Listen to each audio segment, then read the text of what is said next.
Hey, so I'm Caroline Mutoko, and I'd like to introduce myself, especially on this video, saying that I have bought and I own land in Kenya. And I'm actually proud to say that I've bought land from Solomon Wangwe of the YouTube channel, Own and Buy and Own Land in Kenya. Goshen has been a very painless way for me to do that, to buy and own land in Kenya. However, the reason I'm actually having we all call it dawa in Kenya. It's ginger, honey, lemon. Is because I'm going to sip while he talks. And I want to know why buying land is not a one-stop shop for everybody, but also why does it seem difficult to engage? Why is it not a one-stop shop for everyone? Well, mostly because people have different reasons for different motivations for buying land, right? And this is something I always try and get people to identify early in the process. Why are you looking to buy? Because Kina Karanja bought. Right, and that's not a good enough reason.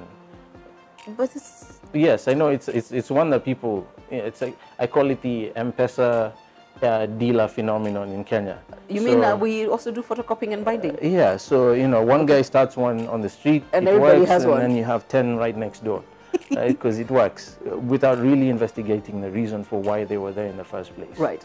And it's the same for land, and that's not the right way to go about it. You need to know, am I looking for land to farm on? Am I looking for land to build a home to live in? Am I looking to build apartments to rent or a home to rent as opposed to living in one? That's important as well. Or am I looking to just do some land banking? And that's a loose term in Kenya for saving by buying land. By buying land, yes. Right? So you buy a piece of land, forget about it for a couple of years, and look at it at that point and figure out, do I want to add more value or do I want to sell it, make my capital gains and move on. Right, so that's the first one.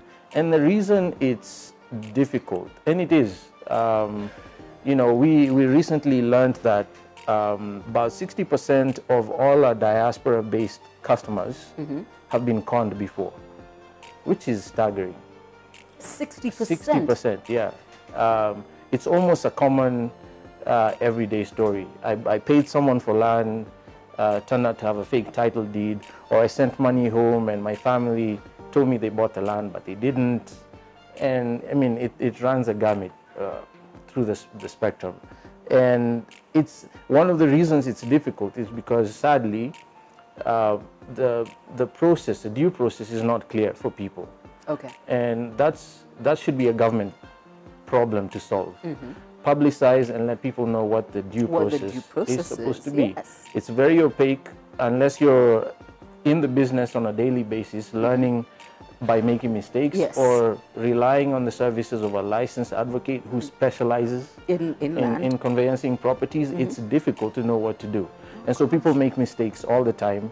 They don't follow due process and they end up getting burnt in the process. And then they say, forget it. Right. Yeah. In the meantime, a lot of people are getting wealthy by the month in some cases by navigating the right way and making investments in land.